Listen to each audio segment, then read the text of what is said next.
ನಮಸ್ಕಾರ, ನಾನು Prithviraj Haranahalli. Very interestingly ಕೋಲಾರದ ವಿಚಾರಕ್ಕೆ ಸಂಬಂಧಪಟ್ಟಂತೆ, ಸಿದ್ದರಾಮಯ್ಯನವರ ವಿಚಾರಕ್ಕೆ ಸಂಬಂಧಪಟ್ಟಂತೆ ನೋಡಿದಾದ್ರೆ ಒಂದು ಪ್ರಮುಖ ಬೆಳವಣಿಗೆ ಆಗಿದೆ. ಕೋಲಾರದಿಂದ ಸಿದ್ದರಾಮಯ್ಯನವರು ಸ್ಪರ್ಧೆ ಮಾಡಲ್ವಾ ಅನ್ನುವಂತ ಪ್ರಶ್ನೆ ಎದ್ದಿರುವಂಥದ್ದು. ಕೋಲಾರದಲ್ಲಿ ನಾನು ಸ್ಪರ್ಧೆ ಮಾಡ್ತೀನಿ ಅಂತ ಅಧಿಕೃತವಾಗಿ ಘೋಷಣೆ ಮಾಡಿದ್ರು. ಆದರೆ ಅದನ್ನ ಹೈಕಮಾಂಡ್ ತೀರ್ಮಾನ ಮಾಡಬೇಕು ಅಂತಲೂ ಕೂಡ ಒಂದು ಮಾತನ್ನ ಮೆನ್ಷನ್ ಮಾಡಿದ್ರು ವಿರೋಧ ಪಕ್ಷ ನಾಯಕರಾಗಿರುವಂತ ಸಿದ್ದರಾಮಯ್ಯನವರು. ಸಿದ್ದರಾಮಯ್ಯನವರಿಗೆ ಕೋಲಾರ ಸೇಫ್ ಅಲ್ಲ ಅಂತೆ. ಕೋಲಾರದಿಂದ ಸ್ಪರ್ಧಿಸಿದ್ರೆ ಸಿದ್ದರಾಮಯ್ಯ ಸೋಲ್ತಾರಂತೆ. ನಿಮ್ಮ ವಿರುದ್ಧ ವಿರೋಧಿಗಳು ಚಕ್ರವ್ಯೂಹವನ್ನು ಅಣಿತಾ ಇದ್ದಾರೆ. ಕೋಲಾರ ಬಿಟ್ಟು ಸೇಫ್ ಕ್ಷೇತ್ರ ನೋಡಿಕೊಂಡ್ರೆ ಒಳ್ಳೆಯದು. ಸೇಫ್ ಕ್ಷೇತ್ರ ಅಂದ್ರೆ ವರ್ಣಾ ಕ್ಷೇತ್ರಕ್ಕೆ ಹೋಗಿ ಪರೋಕ್ಷವಾಗಿ ವರ್ಣಾದಿಂದ ಸ್ಪರ್ಧೆಗೆ ರಾಹುಲ್ ಗಾಂಧಿ ಅವರು ಸಲಹೆಯನ್ನ ಕೊಟ್ಟಿದ್ದಾರಂತೆ ಸಿದ್ದರಾಮಯ್ಯನವರಿಗೆ. ಕೋಲಾರಕ್ಕಿಂತ ಸಿದ್ದರಾಮಯ್ಯನವರಿಗೆ ವರ್ಣಾ ಸೇಫ್ ಅಂತೆ. ಅದು ಹೌದು ಕೂಡ, ಬಿಕಾಸ್ ವರ್ಣಾ ಅವರ ಕ್ಷೇತ್ರ, ವರ್ಣಾ ಅವರ ಹುಟ್ಟೂರು ಕೂಡ ಇರುವಂತ, ಸಿದ್ದರಾಮನ ಹುಂಡಿ ಇರುವಂತ ಒಂದು ಕ್ಷೇತ್ರ. 2 ಬಾರಿ ಅಲ್ಲಿ MLA ಆಗಿದ್ದಾರೆ. 2008ರಲ್ಲಿ ಅಸ್ತಿತ್ವಕ್ಕೆ ಬಂದಿದ್ದಂಥದ್ದು ವರ್ಣಾ ಕ್ಷೇತ್ರ. 2008ರಲ್ಲಿ ಅವರು ಅದೃಷ್ಟದ ಕ್ಷೇತ್ರ ಕೂಡ ಸಿದ್ದರಾಮಯ್ಯನವರಿಗೆ. 2008ರಲ್ಲಿ ಮುಖ್ಯಮಂತ್ರಿ ಅಂದ್ರೆ ಆ ಒಂದು ಕ್ಷೇತ್ರದಲ್ಲಿ ಗೆಲ್ತಾರೆ. 2013ರಲ್ಲೂ ಕೂಡ ಆ ಕ್ಷೇತ್ರವನ್ನ ಗೆಲ್ತಾರೆ. 2018ರಲ್ಲಿ ಅವ್ರ ಪುತ್ರನಿಗೆ ಬಿಟ್ಕೊಟ್ಟಿದ್ರು. ಆದ್ರೆ ಆ ಪುತ್ರನಿಗೆ ತೊಂದರೆ ಆಗೋದು ಬೇಡ ಅಂತ ಕೋಲಾರಕ್ಕೆ ವಲಸೆ ಹೋಗುವಂತ ನಿಟ್ಟಿನಲ್ಲಿ ನಿರ್ಧಾರವನ್ನ ಕೈಗೊಂಡಿದ್ರು ಸಿದ್ದರಾಮಯ್ಯನವರು.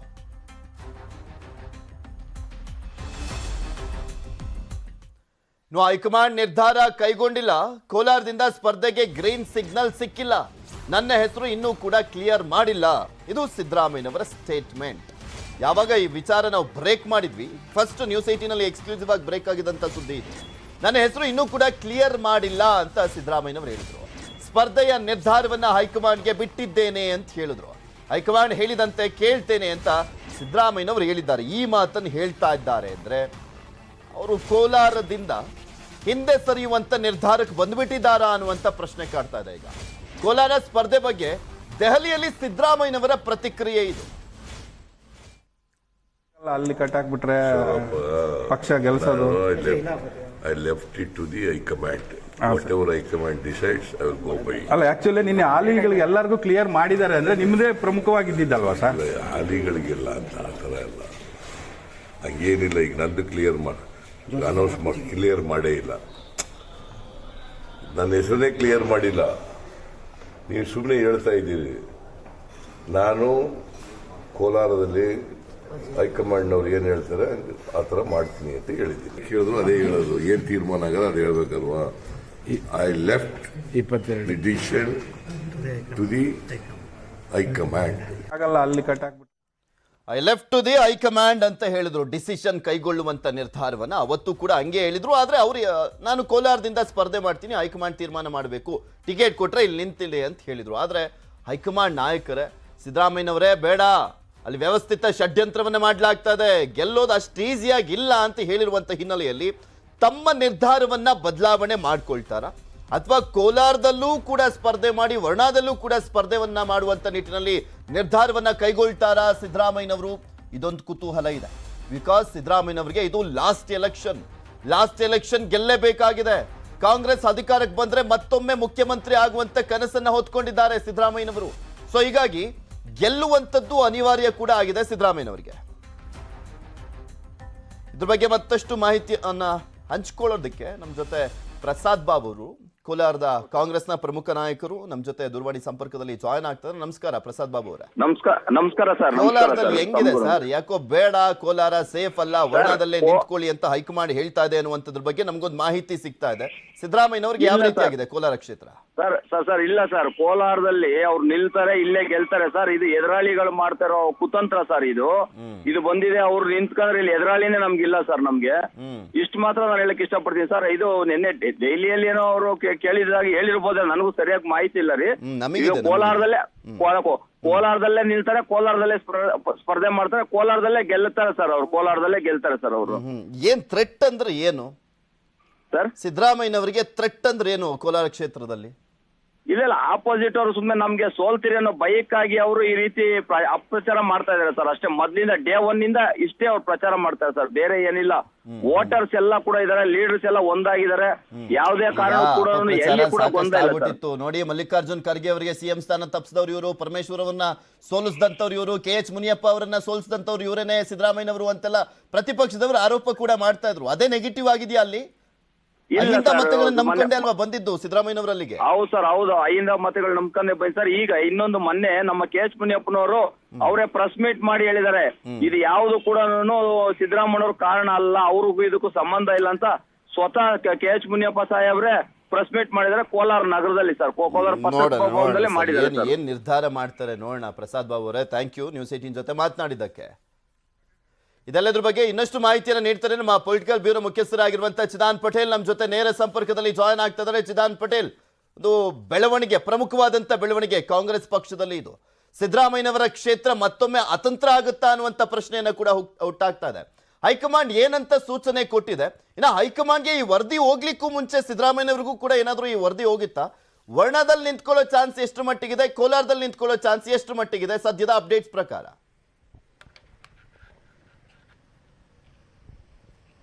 ಪೃಥ್ವಿರಾಜ್ ಹಾರನಹಳ್ಳಿ, ಕಾಂಗ್ರೆಸ್ ಹೈಕಮಾಂಡು 2 ಬಾರಿ ವರದಿ ಏನು ತನ್ನದೇ ಆದಂದು ಸರ್ವೆ ಮಾಡಿರ್ತಕ್ಕಂಥ ವರದಿಯನ್ನು ಇಟ್ಕೊಂಡಿತ್ತು.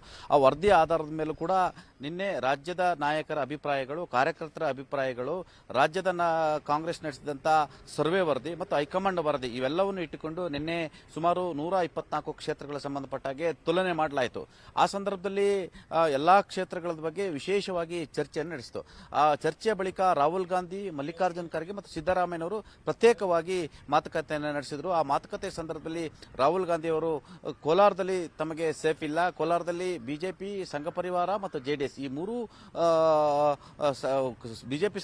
ಬಿಜೆಪಿ ಪಕ್ಷ ಮತ್ತು ಜೆಡಿಎಸ್ ಪಕ್ಷ ಸೇರಿದಂತೆ RSS ಸಂಘಟನೆ ಕೂಡ ನಿಮ್ಮ ವಿರುದ್ಧವಾಗಿ ಕೆಲಸವನ್ನ ಮಾಡ್ತಿದೆ, ನೀವು ರಾಜಕೀಯ ಚಕ್ರವ್ಯೂಹಕ್ಕೆ ಸಿಲುಕುವ ಸಾಧ್ಯತೆ ಇರತಕ್ಕಂಥದ್ದು, ನಮಗೆ ಬಂದಂತ 2 ವರದಿಯಲ್ಲಿ ತಮಗೆ ಸುರಕ್ಷಿತ ಅಲ್ಲ ನಿಮಗೆ ಕೋಲಾರ ಅನ್ನೋ ಒಂದು ಏನು ಸಲಹೆ ಮತ್ತು ಸೂಚನೆ ಕೊಟ್ಟಿರುವಂತಹ, ಹಾಗಾಗಿ ತಾವು ಕ್ಷೇತ್ರವನ್ನ ಬದಲಾಯಿಸಿ ಅದು ಅಥವಾ ಆ ವರ್ಣ ಅಥವಾ ನಿಮಗೆ ಅನುಕೂಲ ಆಗುವಂತ ಕ್ಷೇತ್ರದಲ್ಲಿ ನಿಲ್ಲಿ ಅಂತೇಳಿ ಸೂಚನೆಯನ್ನು ಕೊಟ್ಟಿರುವಂಥದ್ದು.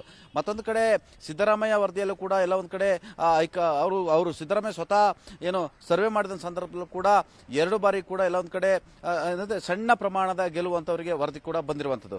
ಜೊತೆಗೆ ಇಡೀ ಕೋಲಾರ ಜಿಲ್ಲೆಯಲ್ಲಿ ಒಂದು ಕಡೆ ಕೆ ಎಚ್ ಮುನಿಯಪ್ಪನವರ ಮುನಿಯಪ್ಪನವರ ಮುನಿಸು ಎಲ್ಲ ಒಂದು ಕಡೆ ಅಲ್ಲಿರ್ತಕ್ಕಂಥ ಪರಿಷ್ಠ ಮತಗಳು ಎಲ್ಲ ಒಂದು ಕಡೆ ಸ್ವತಃ ಕೆ ಎಚ್ ಮುನಿಯಪ್ಪ ಡೈವರ್ಟ್ ಮಾಡ್ತಾರೆ ಎಂಬ ಒಂದು ಮಾತು. ಈ ಎಲ್ಲದರ ನಡುವೆ ಕೂಡ ರಮೇಶ್ ಕುಮಾರ್ ಮತ್ತು ಕೋಲಾರ ಜಿಲ್ಲೆಯಲ್ಲಿರ್ತಕ್ಕಂಥ ಹಾಲಿ ಶಾಸಕರುಗಳು ತಾವೆಲ್ಲ ಸೋಲ್ತೀವಿ ಎಂಬ ಭಯಕ್ಕಾಗಿ ಸಿದ್ದರಾಮಯ್ಯನವರ ಕೋಲಾರ ಕ್ಷೇತ್ರಕ್ಕೆ ಕರೆತಂದ್ರು. ಆ ಮುಖಾಂತರ ತಮಗೂ ಕೂಡ ಬೂಸ್ಟ್ ಸಿಗುತ್ತೆ ಎಂಬ ಲೆಕ್ಕಾಚಾರದಲ್ಲಿ ಸಿದ್ದರಾಮಯ್ಯನವರಿಗೆ ಮನವೊಲಿಕೆ ಮಾಡಿ ತಂದ್ರು ಅನ್ನೋದು ಕೂಡ ಇನ್ನೊಂದು ಲೆಕ್ಕಾಚಾರ.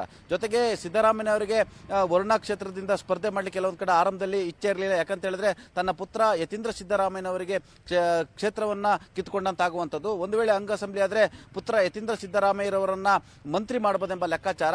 ಒಂದು ವೇಳೆ ಕಾಂಗ್ರೆಸ್ ಅಧಿಕಾರಕ್ಕೆ ಬಂದು ಸಿದ್ದರಾಮಯ್ಯ ಮುಖ್ಯಮಂತ್ರಿ ಆಗದಿದ್ರು ಕೂಡ ತನ್ನ ಪುತ್ರ ಚಿದಾನ್ ಪಟೇಲ್, ಇದೊಂಥರ ನಿರ್ಣಾಯಕ ಮ್ಯಾಚ್ ಇದ್ದಂಗೆ ಸಿದ್ದರಾಮಯ್ಯನವರ ಪಾಲಿಗೆ ಡೂ ಆರ್ ಡೈ ಮ್ಯಾಚ್ ಇದ್ದಂಗೆ ಆಗ್ಬಿಟ್ಟಿರುವಂತದ್ದು. ಕೊನೆ ಎಲೆಕ್ಷನ್ ಅಂತ ಅವರೇ ಘೋಷಣೆ ಮಾಡಿರುವಂತ ಹಿನ್ನೆಲೆಯಲ್ಲಿ ಅದರ ಜೊತೆಗೆ ಸಾಕಷ್ಟು ಜನ ಅವರ ಹಿರಿಯ ನಾಯಕರುಗಳು ಕೂಡ ಮಾತನಾಡ್ತಾ ಹೇಳ್ತಾ ಇದ್ರು, ಇಲ್ಲಿ ಪ್ರಮುಖವಾಗಿ ಸಿದ್ದರಾಮಯ್ಯನವರೇ, ನೀವು ಗೆಲ್ಲಬೇಕು ಅಂದ್ರೆ ವರ್ಣ ಕ್ಷೇತ್ರಕ್ಕೆ ಹೋಗಿ ಕೋಲಾರದಲ್ಲಿ ಸುಮ್ಮನೆ ಯಾಕೆ ಹರಸಾಹಸ ಪಡ್ತೀರಾ ಅಂತೆಲ್ಲ.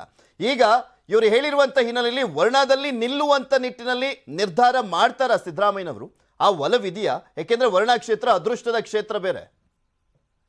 ಮಾಡೋ ಸಂಬಂಧಪಟ್ಟ ಹಾಗೆ ಪೃಥ್ವಿ ಮಾತರ ಬೆಳವಣಿಗೆ ನಿಟ್ಟಿನಲ್ಲಿ ಕೋಲಾರ ಕ್ಷೇತ್ರದ ಸ್ಪರ್ಧೆ ವಿಚಾರ ಸಂಬಂಧಪಟ್ಟಕ್ಕೆ ಕೋಲಾರದ ಪ್ರಮುಖ ನಾಯಕರ ಜೊತೆಗೆ ಇವತ್ತು ಸಿದ್ದರಾಮಯ್ಯವರು ಮಹತ್ವದ ಸಭೆಯನ್ನು ನಡೆಸುತ್ತಿದ್ದಾರೆ.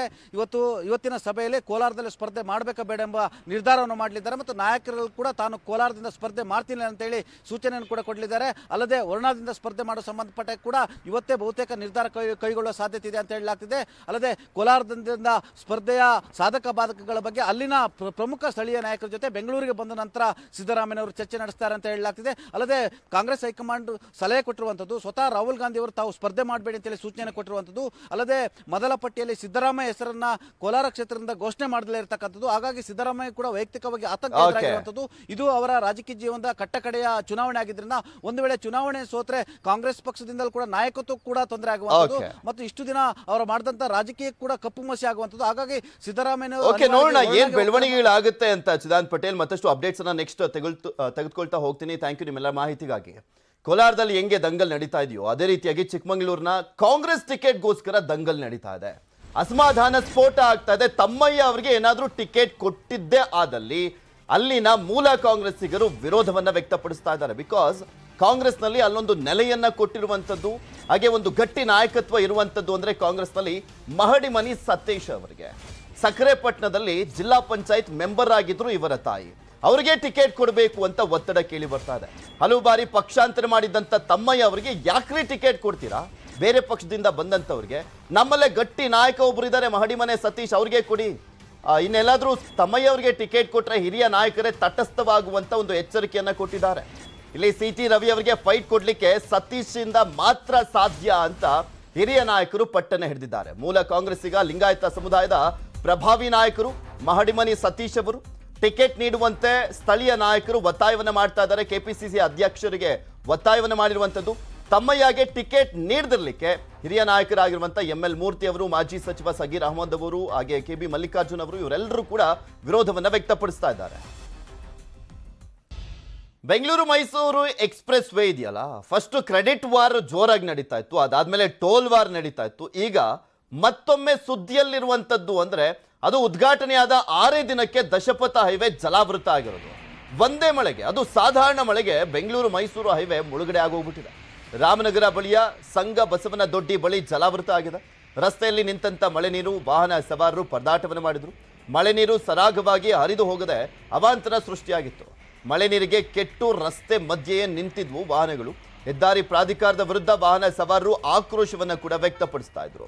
ಇನ್ನು ಒಂದು ಕಾರ್ ಕೆಟ್ಟೋಗಿತ್ತು, ಅದಕ್ಕೆ ಹಿಂದೆ ಒಂದು ಲಾರಿ ಡಿಕ್ಕಿ ಹೊಡೆದಿದೆ. ಇದಕ್ಕೆ ಯಾರು ಹೊಣೆ ಅನ್ನುವಂತ ಪ್ರಶ್ನೆಯನ್ನ ವಾಹನ ಸವಾರರು ಆಕ್ರೋಶವನ್ನ ವ್ಯಕ್ತಪಡಿಸ್ತಾ ಕೇಳ್ತಾ ಇದ್ದಾರೆ.